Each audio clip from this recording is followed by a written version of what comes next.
savais pas du tout que j'allais en faire de la musique. Je savais que c'était nécessaire à ma vie, que c'était mon quotidien, que j'en faisais tous les jours mais non, je savais que j'avais besoin de faire un album. Ça, c'était important, enfin vital même. Mais non, je me suis jamais vraiment dit que j'allais avoir cette vie-là. C'est plutôt une surprise. Et ça vous a surpris de voir de quelle manière les gens ont réagi à votre musique et à vos mots aussi? Bah oui, c'était complètement inattendu. Moi, ce que je redoutais, c'était l'indifférence. C'est-à-dire, j'avais pas forcément peur des critiques parce qu'il y en a toujours, mais j'avais peur de l'indifférence parce que ça, on se dit quand on sort un disque et que personne n'en parle ou que ça passe comme ça, schlack, ça fait mal. Mais non, je m'attendais pas du tout à rencontrer autant de visages, de bienveillance, d'enthousiasme. C'est un cadeau immense. Deux mots aussi du choix des mots. Alors bien sûr, il y a le sens des mots, mais il y a aussi la musicalité. Et ça, c'est quelque chose sur laquelle vous jouez beaucoup.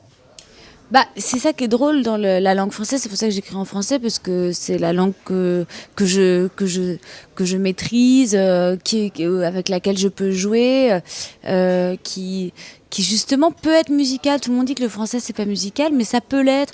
Et puis c'est drôle de chercher à faire sonner cette langue. Enfin voilà, quand on voit des mecs comme Bachung, bon évidemment avec les auteurs qu'il a eu autour de lui, mais qu'on réussit à ce point-là à donner un souffle inouï à la langue française, ça donne très envie de s'y coller, quoi. Et c'est dur d'avoir et le sens et la musicalité en même temps? Ouais, c'est dur. Quand même, hein. Mais c'est très dur. D'écrire une bonne chanson de variété, c'est un exercice très difficile parce que c'est très codé. Il y a couplet, refrain, enfin il y a une charte comme ça. Et pour réussir à la fois à délivrer quelque chose de sincère, de profond, et en même temps de fantaisiste, de drôle et d'inventif, parce que quand on parle d'amour, bon, c'est quand même le marronnier absolu, tout le monde en a parlé 100 milliards mieux de fois que soi, donc il faut trouver l'entrée, le truc qui nous fasse rire, qui nous amuse, qui nous excite. Encore une fois, quand on écrit un texte, on est son premier spectateur, donc il y a forcément un endroit où il faut se surprendre et s'amuser soi-même, c'est la base. Et la scène, vous vous souvenez de votre première scène, comment est-ce que vous vous sentiez, et aujourd'hui, comment est-ce que vous vous sentez? Bah, moi, j'ai toujours eu un trac terrible. Ça, c'est vraiment un truc qui me poursuit. Mais c'est vrai qu'en jouant énormément, le trac a tendance à laisser plus la place à l'excitation.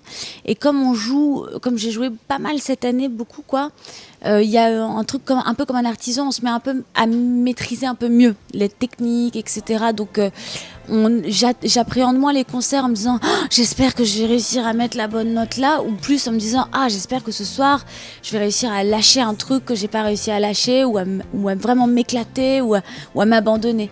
Donc le challenge il devient différent. On passe du moment où on se dit j'espère aller au bout du concert sans faire une crise cardiaque ou mourir électrocuté, en se disant bah non, j'espère que là je vais réussir à faire que ce moment soit de le vivre vraiment au présent, que ce soit vraiment intense pour moi.